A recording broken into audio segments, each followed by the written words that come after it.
मजलूम और जालिम की लड़ाई में से मैंने जालिम महराज साहब के साथ देखी। इस वक्त जो लोग महराज साहब के साथ हैं वो जालिम, जिनके खिलाफ बोला गया कि मैं जालिमों के खिलाफ हूं, मैं मजलूम की सपोर्ट करूंगा, मजलूम को कुचलने नहीं दूंगा, मजलूम पे थप्पड़ मारेंगे। वो जो घसीटने वाली बातें होती थी, जिन लोगों को घसीटना होता था, वो लोग आज महराज साहब के साथ, आज महराज साहब के साथ बैठे हुए हैं। वही सरपंच आज महराज साहब के साथ मोहंडे से मोहड़ा लगा के चल रहे हैं। तो अब जब आपने रिजाइन दिया, क्या इस रिजाइन के बाद आपको महराज मलिक का फोन आया? एक बार कॉल की महराज साहब ने, जब मैंने रिजाइन दे दिया महराज साहब ने कॉल की, मैंने नहीं उठाई। क्यों नहीं उठाई? मैंने उठानी क्यों है? क्यों? मैं आपका शुक्र करता हूं कि आपने एक मौका दिया बात करने का। कहावत भी है कि गिरते हैं शाह सवार ही मैदान जंग में, वो तिफल क्या गिरे जो घुटनों के बल चले। बोलने का मकसद है कि हमारी एक बहुत बड़ी सोच थी, महराज साहब मलिक की बहुत बड़ी सोच है, अभी भी है, अभी सोच खत्म नहीं हुई है, लेकिन कहीं न कहीं दिखाई ये दिया कि महराज साहब मलिक ने एक नारा दिया था कि एक तरफ जालिम है, एक तरफ मजलूम है, जालिम के बीच में और मजलूम के बीच में महराज दीवार की तरह खड़ा रहेगा।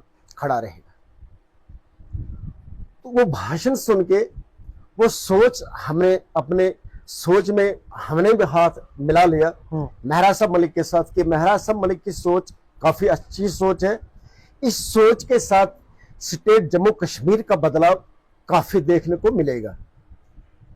दौर ऐसा हुआ कि जब डीडीसी इलेक्शन की बिगल बजी तो महराज साहब मलिक ने एक फैसला लिया कि मैं डीडीसी इलेक्शन लड़ूंगा। तो हमने भी एक सोच ली, इस सोच के साथ अपनी सोच को मिलाया, महराज साहब के साथ हाथ मिलाया। मैंने कहा महराज साहब आप आगे बढ़ो, हम आपके साथ हैं। अगर आप जालिम का मुकाबला करने के लिए तैयार हो तो जितने भी स्टेट के अंदर जवान, पढ़ा लिखा नौजवान है, गरीब मजलूम है, वो आपके साथ खड़ा है। क्योंकि मजलूम को सताया गया था पंचायती राज एक्ट के मुताबिक। जिस दौरान के अंदर ये पंचायती राज था, ये सरपंच लोग क्या काम करते थे कि गरीब मजलूम को कोई पता ही नहीं होता था कि मटेरियल बिल भी होता है या वेंडर खाता भी होता है। सिर्फ इतना पता था कि नरेगा पैसा मिलता है, 6 या 7 हजार रुपए दिया जाता था, वो भी किसी अच्छे आदमी को। गरीब मजलूम को वो पैसा नहीं मिलता था। जब डीडीसी इलेक्शन हुआ, महराज साहब मलिक ने ऐसी मेहनत की और हर पंचायत के अंदर महराज साहब मलिक ने भाषण दिया लोगों को कि मैं इन सरपंचों के आंतड़ियों से ये तुम्हारा पैसा। और आप साथ होते थे? मैं साथ था। इस चीज के पूरे इलाके के लोग गवाही देंगे कि फारूक झूठ क्या, क्योंकि ईमान है, ईमान सिर्फ सच्चाई पे है। तो जब ये फैसला, ये भाषण दिया गया गरीब और मजलूम की लड़ाई और जालिम की लड़ाई, जब महराज साहब मलिक ने ये भाषण हर पंचायत के अंदर दिया, इस चीज के गवाह महराज साहब मलिक के काफी और भी साथी हैं। मैं एक साथी नहीं हूं, इलाके के अंदर काफी और साथी भी हैं। वो अचानक ही हम थोड़ा लंबा जा रहे हैं, अचानक ये फैसला लेना, शाम को अपना रिजाइन जो है वो पार्टी को सौंपना, क्या हुआ? क्या हुआ? मैं आपको तंग किया गया, आपको वहीं लेके जा रहा हूं। जब डीडीसी इलेक्शन हुआ, भाषण दिया गया कि इन सरपंचों से हिसाब लूंगा और आरडीडी डिपार्टमेंट को मैं हिसाब लूंगा, तुम्हारा गरीब और मजलूम का पैसा मैं उसूल करूंगा इनसे। सीधे साधे लोग होते, इनको इतना पता नहीं होता कि साल की क्लोजिंग भी होती है, क्योंकि सब लोग जानते नहीं। जब इलेक्शन हो गया, महराज साहब मलिक डीडीसी बन गए, काउंसिल के अंदर चले गए। काउंसिल में भी महराज साहब मलिक ने गरीब या मजलूम की ही बात की, आज भी कर रहे हैं। लेकिन जो साथी जुड़े हुए हैं, एक किस्म के साथी नहीं होते हैं। अगर मैं मतलब प्रस्त साथी होता तो आज साल अभी नहीं हुआ एमएलए बने हुए महराज साहब मलिक को। अगर मैं ये सोचता कि महराज साहब मलिक को 4 साल अभी भी है, 1 साल तो देगा मुझे भी कहीं ना कुछ। मुझे ये समझना है, मैं आपको बताऊंगा।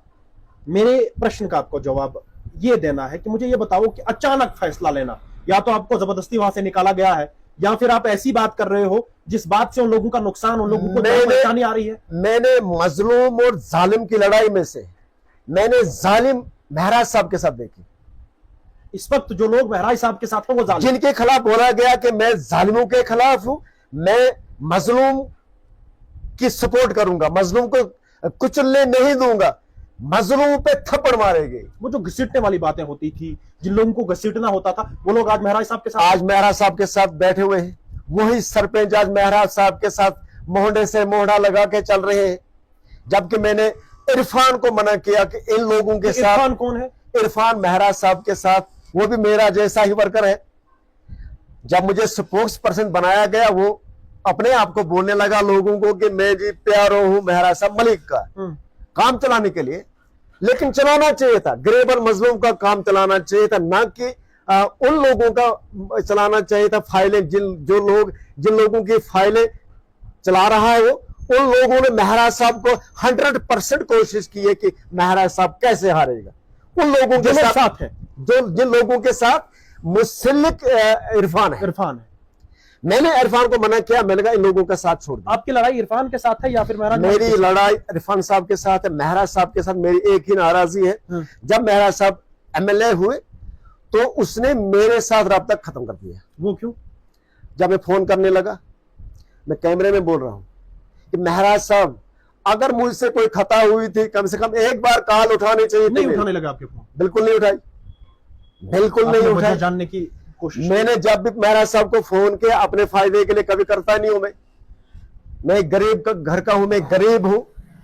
मैंने अपना धंधा छोड़ के, मजदूरी छोड़ के जालिम का मुकाबला करने के लिए लीडर तैयार हुआ। मैंने अपनी पूरी मेहनत की उसके साथ कि अगर जालिम का मुकाबला करने के लिए महराज उठाए, मेरा हक है कि। और बाद में वो आपका फोन नहीं उठाने लगा? अच्छा, उसके बाद फोन उसने उठाना बंद कर दिया, नहीं उठाने लगा। आपने इस बात की तहकीक करने की? मैंने तहकीकात करने की कोशिश की। मैंने उसके जो पीए हैं आमिर साहब, उसको भी मैंने कहा फोन कम से कम मेरा फोन उठाओ ना, मैं लोगों के काम चाहता हूं, लोगों के काम किस तरीके से करने हैं, कैसे जो वादे किए हैं लोग वो करो ना, जो वादे किए हैं। आप जालिम का मुकाबला करने के लिए निकले हो, हम आपके साथ हैं, फोन उठाओ। नहीं उठाया उन्होंने। उसके बाद मैं, जब मुझे स्पोक्स पर्सन बनाया गया, मैंने महराज साहब को बोला कि मैं इस चीज के काबिल नहीं था, क्यों बनाया। उसके बाद जब बनाया, जब मैं ग्राउंड पे काम करने लगा, ईदगाह का काम शुरू हुआ, ईदगाह के अंदर मुझ पे हमला किया। ये कौन लोग थे? जो लोग महराज साहब के साथ चलते फिरते हैं, जिनके लिए महराज साहब ने कहा था कि जालिमों का मुकाबला। अगर किसी मजलूम वो नहीं होता कि जिसके जिस्म पे मैल हो, मजलूम एक सफेद पोश इंसान भी हो सकता है। लेकिन आपने ये भी कहा है कि महराज साहब के जो लोग हैं वो दफ्तरों में जाके अफसरों को हरास करते हैं। बराबर जाते हैं। इरफान का काम दफ्तरों के अंदर है क्यों इतना? अगर मटेरियल का पैसा आया झक्यास ब्लॉक के अंदर, झक्यास पंचायत के अंदर 3 लाख क्यों दिया गया, तो तुलोगड़ा पंचायत के लिए 8 लाख क्यों लिया उसने? ये तुलोगड़ा पंचायत कौन है? जिसमें इरफान खुद रहता है। फिर बराबर पैसे को डिवाइड करना चाहिए था। अगर हम मजलूम की बात करने के लिए निकले हैं, फिर तो हर इंसान का हक है, हर आदमी हक रखता है, वो भी गलत है। उसके बाद मुझ पे हमला किया गया, जिस नंबरदार ने मुझ पे हमला किया, मेरे सर पे, मैंने जब वीडियो वहां देखी, मेरे पास लोगों ने कंप्लेंट की कि यहाँ एक्सपायर्ड सीमेंट ईदगाह के अंदर लगाया जा रहा है। जब मैं सुबह, मैंने वहां रात को ही वीडियो बना के वायरल की, मैंने एडमिनिस्ट्रेशन ने वो वीडियो देखी, सुबह एडमिनिस्ट्रेशन वहां पहुंच गई। जब मुझे बुलाया गया सुबह ईदगाह के अंदर कि यहाँ एडमिनिस्ट्रेशन आ रही है तो आओ आप भी। जब मैं वहां गया तो वहां एक मिस्त्री, नाम मेरा गाय है वो, उसने मुझे कॉल की कि यहाँ आपको ढूंढ रहे हैं। जब मैं वहां गया, मैंने जेई साहब से बात की। मैंने कहा जेई साहब, आपकी बहुत बड़ी कमजोरी है कि आप यहाँ देखते नहीं हो, ये गरीब और मजलूम का पैसा ईदगाह को लग रहा है, ये तो लगना चाहिए। कम से कम अगर लेवलिंग नहीं बना के दी आपने, अगर मेटलिंग आपने नहीं करवाई, कम से कम सीमेंट तो अच्छा लगना चाहिए। एक्सपायर्ड सीमेंट क्यों लगाया जा रहा है? उन्होंने मुझे कहा कि एक्सपायर्ड सीमेंट यहाँ आपने देखा वो हकीकत है, उसको हमने अब शिफ्ट किया, उसकी जगह नया सीमेंट हमने डाला। यही बात कर रहे थे। तब तक मिस्त्री बीच में उठ के मेरे साथ बहस करने लगा, तो मैं अगली तरफ बात कर रहा था तो उसने पीछे से आकर मेरे सर पे वार किया, तो मैं गिर गया। ये क्यों, ऐसा क्यों हुआ? उसने इसलिए मेरे सर पे वार किया, जब सर पे मुझे चोट आई, मैं गिर गया। तो उस चीज के सीसी कैमरा भी है, एफआईआर मैंने करवाई। जब एफआईआर मैंने वहां सोचा कि ईदगाह के अंदर मेरा ईदगाह है, मैं जिस पीर और मुर्शिद ने ये संगे बुनियाद रखी है, मैं उसका मरीद हूं। मैंने सोचा कि अगर ईदगाह के अंदर मैं बदतमीजी करूंगा तो ये मेरे लिए ठीक नहीं है। मैंने एसएचओ साहब को कॉल की, एसएचओ साहब के पास गया, एसएचओ साहब ने एफआईआर कर दी। उसके बाद वही लोग, वो सरपंच उन लोगों के साथ मिलावस हो गए, तो उन्होंने उसकी जमानत करवा के कोर्ट में काम, महाराज साहब के लोगों ने उनकी जमानत की। मतलब है कि जो महाराज साहब के साथ चलते हैं उन लोगों ने उस नंबरदार की जमानत करवाई। और मुझे आपसे एक बात जाननी है, क्योंकि आप इन लोगों के साथ काफी नजदीक से आप इन लोगों को जानते हो, लगभग 10-15 सालों का आपका नाता है। क्या ये एक गैंग है, जो गैंग ये नहीं चाहती है कि बाहर वाले लोग जो है वो महराज साहब के साथ आए? वजह यह है कि मैं अपने एरिया की बात कर रहा हूँ, मैं इसी इलाके की बात कर रहा हूँ। मैं इलाके की बात गैंग है। मैंने पहले भी बोला आपको कि ये मजलूम और जालिम की लड़ाई थी। जब मुझ पे हमला किया गया उन जालिम लोगों ने उसकी सपोर्ट की। मेरा एमएलए मेरा लीडर था, लेकिन आपने ये सारी बातें महराज मलिक के सामने क्यों नहीं रखी? उसने इन्वेस्टिगेशन करनी चाहिए थी कि महराज साहब को इस बात के ऊपर तहकीक करनी चाहिए थी कि तुझ पे हमला किया गया, आजा मेरे पास। कहीं ये लोग महराज मलिक के इशारों पे तो नहीं नाच रहे हैं? उस नंबरदार को अपने घर में बुलाया, एक हफ्ता पहले उस नंबरदार के साथ फोटो उठा के वायरल किया इसने, इरफान ने। जब फोटो वायरल किया, मैंने फोटो देखा, मैंने कहा मेरे जहन में ये बात बैठ गई कि इनकी ये सालसी हो सकती है। जब इन्होंने वोट, इस नंबरदार ने वोट भी नहीं किया है, सपोर्ट भी नहीं की है, तो आज ये साथ में मिलकर फोटो भी उठा रहे हैं और साथ चल रहे हैं आपस में, जिनके लिए अब जब आपने रिजाइन दिया, क्या इस रिजाइन के बाद आपको महराज मलिक का फोन आया? एक बार कॉल की महराज साहब ने। जब मैंने रिजाइन दे दिया, महराज साहब ने कॉल की, मैंने नहीं उठाई। क्यों नहीं उठाई?